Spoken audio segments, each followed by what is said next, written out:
Olá, estudantes do nono ano do Colégio Alexandre Dumas. Aqui é o professor William Ribeiro e a nossa aula de hoje é a quarta aula de cultura afro. Quero dizer que é sempre bom estar com vocês.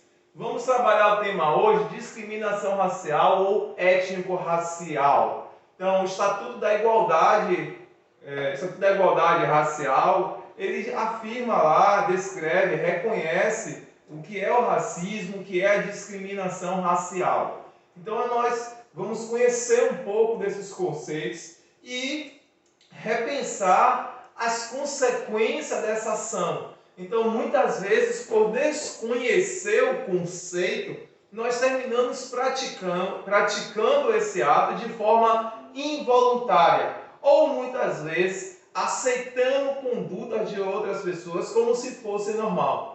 A diferença entre vocês e outras pessoas é que vocês passam a ter o saber, passam a questionar, a refletir. E de maneira crítica, vocês vão olhar para a sociedade, vão olhar para as situações cotidianas, com um olhar diferenciado e talvez, e aí ela vai ser a vontade de vocês, praticar uma conduta diferente das que vem sendo praticada, que vem levando a nossa sociedade para o mal. Infelizmente, o racismo ele é um mal, e enquanto ele permanecer em nossa sociedade, ele permanecer no mundo, é necessário a gente debater, é necessário a gente refletir, é necessário a gente questionar e pensar em alternativas para melhor conduzir a nossa sociedade. Beleza? Então eu quero abrir a imagem de hoje com a citação de Nelson Mandela. Nelson Mandela, que vocês estão cansados de ouvir, foi um mártir na luta contra o racismo na África do Sul. Então, eu quero que vocês reflitam e eu creio que esse pensamento de Nelson Mandela dos anos 90, ele resume e fala os objetivos da nossa aula de hoje.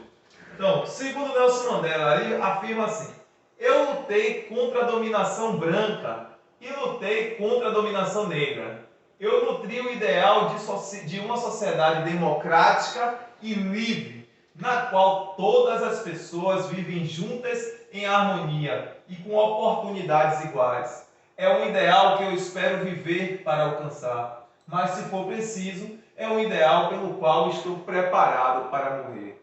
Então, Nelson Mandela em vida, ele afirmou isso. Nelson Mandela, ele não lutou pelo branco, ou não lutou especificamente pelo negro, mas Nelson Mandela lutou por uma sociedade, por uma nação, por uma ideia de sociedade democrática, onde todos fossem tratados da mesma maneira. Da mesma maneira no que a gente diz, sem essa discriminação de raça, sem essa discriminação, sem essa violência. Onde ninguém fosse visto pela cor da pele, mas como cidadão. Daí ele fala, né? A oportunidades iguais. Então, enquanto ele esteve vivo, e não foi à toa que Nelson Mandela ele vai ganhar o Prêmio Nobel da Paz. Vamos lá? Então, esse é o nosso pensamento. Eu quero começar a aula de hoje com essa imagem que viralizou as redes sociais, aonde mostra um cidadão norte-americano dos Estados Unidos sendo morto, né, asfixiado por um policial que aborda ele. Está escura um pouco aqui a imagem, mas aqui é o policial de joelho em cima do pescoço desse cidadão. Então ele foi abordado ali de forma inocente, os policiais não acharam nada com ele, não identificaram nada. E no entanto, o policial tortura ele com a cabeça no asfalto, que levou ao óbito desse cidadão norte-americano. Por sinal, as reportagens estão passando na televisão, onde está ocorrendo grandes atos de manifestações nessa cidade. Esse policial ele já foi demitido e a população tem quebrado a cidade toda, revoltada com essa ação de racismo, onde você tirou a vida de um cidadão, de um profissional, destruiu provavelmente uma família. Então, apesar de não ser aqui do Brasil, eu trouxe porque é algo cotidiano, é algo do momento que está acontecendo e vale a gente refletir o mal que a discriminação racial, étnico-racial pode conduzir dentro da sociedade, para uma guerra civil, para atos de violência, e não é disso que nós precisamos. Vamos ver aqui. Ao negar negar a existência do preconceito e da discriminação racial no Brasil, resta implícita a ideia de quase que, se o negro não cresce socialmente, se deve à sua própria incapacidade. Isso dá à população branca as ferramentas necessárias para manter seu privilégio, justificar sua posição superior na hierarquia social. Então, esse trecho está sendo bem claro, que quando eu digo que no Brasil não existe preconceito, ou que eu escolho não ouvir ou não refletir sobre esse tema, eu estou querendo dizer que o negro ele não consegue melhorar na sociedade brasileira porque ele não, pela incapacidade. Mas o que nós aprendemos, inclusive dentro dos estudos de história, que o ser humano ele é uma espécie única, é uma espécie homo sapiens, e que se você dá a oportunidade, todos se desenvolvem. Então eu vou trazer aqui agora alguns conceitos de racismo. Então, como é que o racismo ele se apresenta? Esse racismo ele pode ser um comportamento, ação resultante da aversão, por vezes do ódio, em relação à pessoa que possui um pertencimento racial. Então, o racismo ele pode acontecer a partir de uma lógica de um ódio. Você criar uma aversão a uma pessoa, ao índio, a uma pessoa só porque ela é negra. Então, dessa forma. Por que é importante eu saber o racismo? Saber como esse racismo se manifesta ou como ele é, para que eu possa entender como essa discriminação racial ela se manifesta e ao mesmo tempo eu também não praticar. Então, o racismo é um conjunto também de ideias e imagens referente aos grupos humanos que acreditam na existência de uma raça superior e inferior. Eu faço várias discussões em salas. Por exemplo, os brinquedos. É interessante que nós temos metade da população brasileira negra e a maioria dos bonecos, das bonecas, né, de crianças, de meninas até pouco tempo, eram bonecas brancas, da cultura europeia, era a Barbie, né?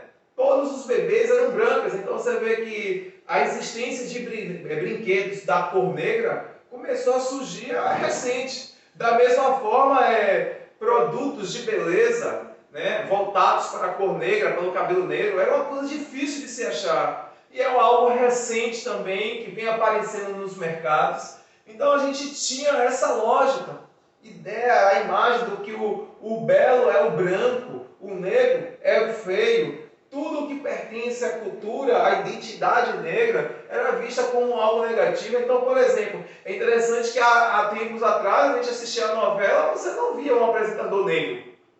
Dificilmente você via. E quando aparecia um personagem de novela, era na situação de empregado, nunca o empresário como chefe, nunca o empresário como um gerente, como dono de empresa. Como, no entanto, essa não é a verdadeira realidade. A realidade ela existe sim, né, pessoas se destacando na sociedade e muitas outras não se destacam por conta dessa realidade, por esses comportamentos de aversão, onde, por exemplo, um dono de empresa não contrata uma pessoa simplesmente porque ela é negra e não dá uma justificativa, simplesmente ele não gosta de negro, como a gente vê casos constantes na internet. Ou muitas vezes por essas ideias que é passado, como por exemplo, quando a gente vê uma pessoa do candomblé na rua, a gente já age com aquela imagem de que é uma coisa ruim. A pessoa nem olhou para mim, muitas vezes até o médico que você vai é do candomblé e você não sabe. Então, se cria essa imagem, esse comportamento, né, esse conjunto de ideias. Também resulta da vontade de se impor uma verdade ou uma crença particular como única e verdadeira. É o que a gente acontece. No Brasil, a gente já estudou, já bateu em sala de aula, que todas as pessoas são livres para ter a sua religião. E muitas vezes, por eu acreditar que a minha fé ela é uma verdade, eu quero impor sobre o outro, desde quando o outro não está me fazendo mal e nem pediu para você entrar na sua própria religião, não é isso? Então, muitas vezes a cor da pele, o tipo de cabelo e etc. são os aspectos no qual o racismo se manifesta na pessoa negra. Então, eu trouxe aqui algumas formas de como esse racismo se manifesta, para que vocês também possam se atentar, né, repensar essa postura. Vamos ver aqui ainda. De que forma? O racismo ele pode ser individual ou institucional.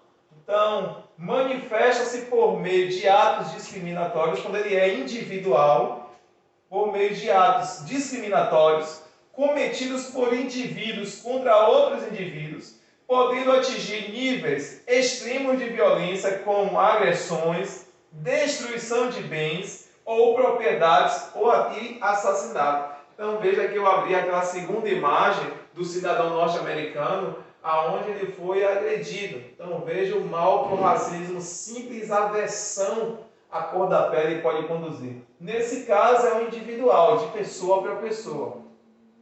De forma institucional, implica em práticas discriminatórias sistemáticas, fomentadas pelo Estado como seu apoio indireto. Então, o racismo institucional ele se manifesta de qual situação? Na medida em que o governo ele não promove melhorias na periferia, ele não dá uma educação de qualidade, o acesso à saúde com mais facilidade e qualidade a essa população, a população negra ou parda, que é a população normalmente mais pobre da sociedade. Então, quando o Estado, a prefeitura, o governo não promovem políticas para melhorar a qualidade de vida dessa população, então isso torna-se sim um racismo institucional que parte da instituição.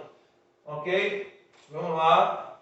Então, temos aqui a discriminação, por sua vez, expressa a quebra do princípio da igualdade, como a distinção, exclusão, restrição ou preferência, motivado por raça, cor, sexo, idade, trabalho, credo religioso ou convicções políticas.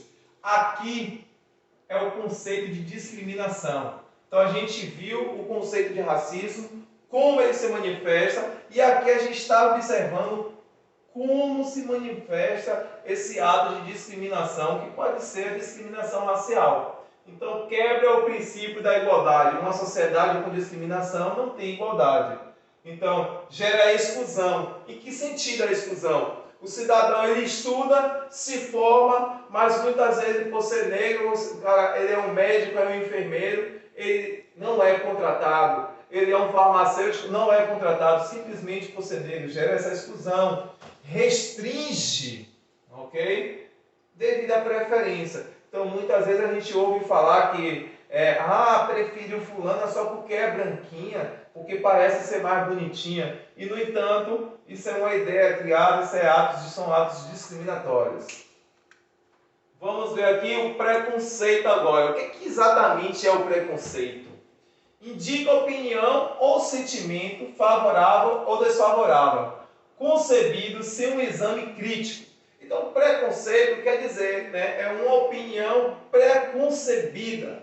É quando você tem uma opinião sobre alguma coisa que você não conhece totalmente. Então, vou dar um exemplo simples. A questão do preconceito. Eu não estou falando do preconceito racial nesse momento. Estou falando do termo preconceito. Então, muitas vezes chega um colega novo na sala de aula, só porque talvez ele não me deu atenção, ou ele é muito caladão, eu já tenho aquele preconceito. E esse rapaz tem cara que é insuportável, é chato. E aí quando uma outra pessoa pergunta, e aí, conheceu o colega novo que chegou na sala? É insuportável. Ele fez o que para você? Nada. Mas eu já vi tudo pelo jeito dele. Então isso é a manifestação do preconceito, aonde você não faz um exame crítico, você não tem informação. Depois que você conhece aquela pessoa, você vê que é uma pessoa maravilhosa. Aí eu boto aqui, é o sentimento ou parecer insensato, assumindo em consequência da generalização apressada de uma experiência pessoal ou imposta pelo meio, conduzido geralmente à intolerância. Então isso acontece muito. Eu já ouvi pessoas falando assim, eu estava saindo no banco e quando eu olhei para trás eu vi uma pessoa me olhando e era um negão. Eu pergunto, ladrão tem cor? Ladrão tem cara? Só porque tinha um negão atrás de você significa que é um ladrão? Então muitas vezes isso é o preconceito, é essa opinião sem um senso crítico, uma opinião insensata, generalizada, e isso vai conduzir justamente à discriminação racial. Portanto, em regra, o racismo ou preconceito é que leva à discriminação, num contexto mais amplo de intolerância. Então, a discriminação racial ou étnico-racial, ela vai se dar por esses tipos de comportamento, por essas condutas que nós precisamos quebrar. Através, e à toa, que nós estamos aqui repensando através desse estudo. Vamos lá. Eu quero encerrar a nossa aula trazendo essa reflexão. Isso aqui é um cordel de Braulio Bessa. Braulio Bessa é um cidadão que está sempre no programa de 11 horas, falando alguns cordéis, algumas poesias, no programa de Fátima Bernardes. Então eu quero que vocês, possa ser que esteja um pouco pequeno aí, se a produção puder aproximar aqui, eu agradeço. Então vamos lá. O poema ele diz assim: recomece. Quando a vida bater forte e sua alma sangrar, quando esse mundo pesado lhe ferir, lhe esmagar, é hora do recomeço. Recomece a lutar. Quando tudo for escuro e nada iluminar, quando tudo for incerto e você duvidar, é hora do recomeço. Recomece a acreditar. Quando a estrada for longa e seu corpo fraquejar, quando não houver caminho, nenhum lugar para chegar, é hora do recomeço. Recomece a caminhar. Eu poderia aqui trazer um cordel, um poema que tratasse do racismo, mas como o próprio poema fala, é hora de recomeçar a lutar, de recomeçar a acreditar e recomeçar a caminhar por um caminho antirracismo, antidiscriminatório, por um caminho democrático, justo e igualitário e respeito entre todos. A gente se encontra e até a próxima.